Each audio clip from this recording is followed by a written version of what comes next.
Hi Rupavati சேனலில் இப்போ என்ன பார்க்க போகிறோம்னா எப்படி உளுந்த மாவு களி செய்யலான்னு பார்க்கலாம். வாங்க வீடியோக்குள்ளே போகலாம். அதுக்கு இப்போ உளுந்த மாவு எடுத்துருக்கு. நான் 300 கிராம் எடுத்திருக்கேன். நீங்கள் எவ்வளோ வேணுமோ அவ்வளோ எடுத்துக்கோங்க.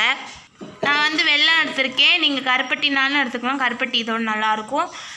இது வந்து 300 கிராம் எடுத்திருக்கேன். மாவு எவ்வளோ எடுக்கிறீங்களோ அந்த அளவுக்கு நீங்கள் எடுத்துக்கோங்க. அது கூட 5 ஏலக்காய் எடுத்திருக்கேன். எடுத்து வச்சுக்க ஏலக்காவை இதில் இடிச்சுக்கலாம். இப்போ இடிச்சு வச்சாச்சு. இதை வெள்ளத்தை இப்படி இடித்து வச்சுருக்கு. அது கூட இடிச்சு வச்ச ஏலக்காய் உள்ள போட்டுக்கலாம். இப்போ இதை அடுப்பில் வச்சாச்சு. இது கூட 1 லிட்டர் தண்ணி ஊற்றிக்கலாம். வெள்ளத்தை நல்லா கரைச்சி எடுத்துக்கலாம். இப்போ இது நல்லா கரைஞ்சிருச்சு வெல்லம். இப்போ இருத்துக்கலாம் இதை ஒரு சட்டியில்.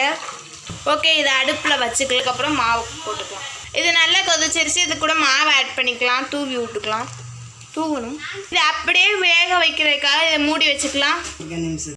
இப்போ நல்லா இதாகிருச்சு, வெந்துருச்சு. இதை இறக்கியாச்சு. இது கூட நல்லெண்ணெய் ஊற்றிக்கலாம். நல்லெண்ணெய் ஊற்றிருக்கேன்னா நல்லெண்ணெய் கூட நல்லா பசைஞ்சு எடுத்துக்கோங்க. இதை இந்த மாதிரி நல்லா உருட்டி எடுத்துக்கலாம். ஓகே, இதை இந்த மாதிரி நல்லா உருட்டி வச்சுக்கோங்க.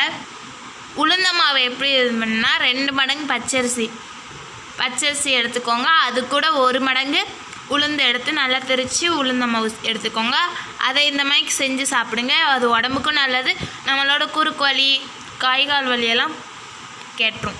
ஓகே, இந்த வீடியோ உங்களுக்கு பிடிச்சிருந்தா லைக் பண்ணுங்கள், ஷேர் பண்ணுங்கள், கமெண்ட் பண்ணுங்கள். மறக்காமல் நம்ம யூடியூப் சேனலை சப்ஸ்கிரைப் பண்ணிக்கோங்க. பக்கத்தில் உள்ள பெல் ஐக்கானையும் கிளிக் பண்ணிக்கோங்க. அப்போ தான் நான் போடுற எல்லா வீடியோஸும் உங்களுக்கு வரும். இதே மாதிரி வேறு வீடியோவில் பார்க்கலாம். பாய்.